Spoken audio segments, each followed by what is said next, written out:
Souvent, les anciens chrétiens dans les églises ne donnent pas le modèle qu'il faut. En réalité, le pasteur prêche et l'église s'organise comme on peut. Mais ceux qui permettent aux gens de rester, c'est ceux qui ont duré dans l'église. Quand tu vois quelqu'un qui a duré quelque part et qui est en train de devenir quelqu'un ou bien qui fait quelque chose, ça te donne déjà ce que tu dois faire, ce que tu ne dois pas faire. Mais nos églises sont remplies de mauvais anciens. Ce ne sont pas des modèles. Modèles en parole, modèles en conduite, modèles en foi, modèles en piété. Ils ne sont pas des modèles. Tu les vois. Il a duré dans l'église, mais regarde son comportement en ville. Elle a duré dans l'église, mais regarde son comportement au foyer. Il a duré dans l'église, mais regarde comment il se comporte envers sa femme et ses enfants. Il a duré dans l'église, mais regarde comment il se comporte à l'école. Ça ne donne pas envie. Et souvent, on attribue les erreurs des anciens aux pasteurs. On dit, là, l'église, c'est comme ça, ils sont. Ils ne sont pas comme ça, c'est lui seul qui est comme ça. Il y a des viandes, on met dans sauce là, ça ne cuit jamais. C'est pas parce que les autres viandes, on ne peut pas manger. Aujourd'hui, les Chinois font poisson en caoutchouc. Ça va cuire comment?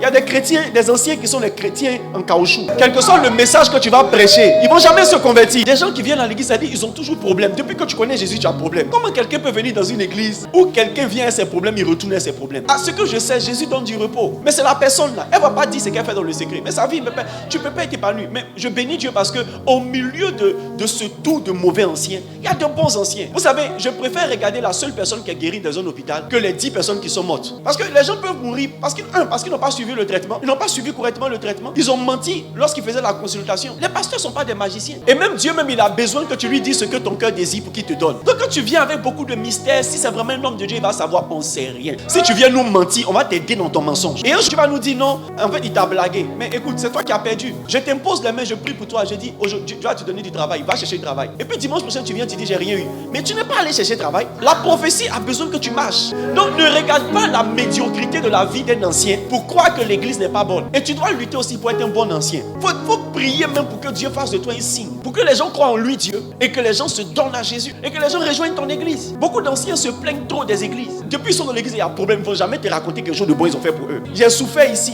Tu es là.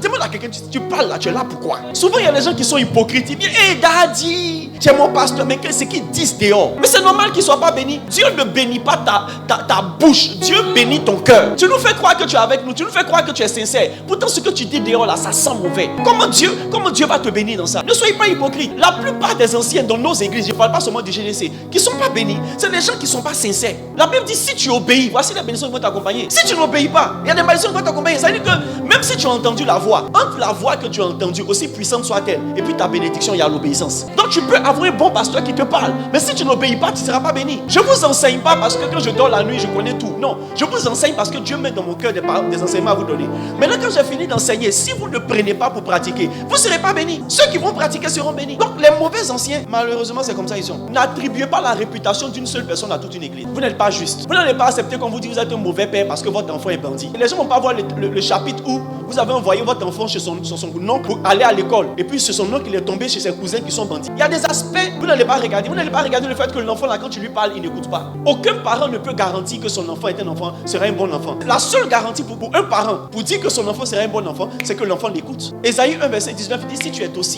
docile et tu as de la bonne volonté, tu mangeras les meilleures productions du pays. Tu n'es pas docile, on ne peut pas te plier, on ne peut pas t'envoyer, on ne peut pas te dire ce que tu dois faire et ce que tu ne dois pas faire. Des intérêts des nouveaux. Souvent les anciens ne s'intéressent pas aux nouveaux. Quand tu es ancien dans une communauté, tu dois t'intéresser aux nouveaux. Il ne faut pas attendre d'avoir une responsabilité formelle. Moi je connais beaucoup de personnes, quand ils n'avaient pas de responsabilité formelle, ils étaient plus utiles à la croissance de l'église que quand tu lui as dit tu es responsable de ceci. Maintenant depuis qu'ils sont devenus responsables, ils croisent leurs pieds et puis ils envoient les gens. Ils ne s'intéressent plus aux gens. Ils n'ont plus le temps. Ils font croire qu'ils gèrent tous les dossiers du pays. Tu gères quel dossier? Tu dors de 21h à 10h. Tu as le temps. Mais avant, tu vois, quand tu n'étais pas responsable, tu étais plus sincère dans ta marche avec le Seigneur. Tu n'as pas besoin d'avoir une responsabilité officielle pour commencer à aimer quelqu'un et à aider les gens.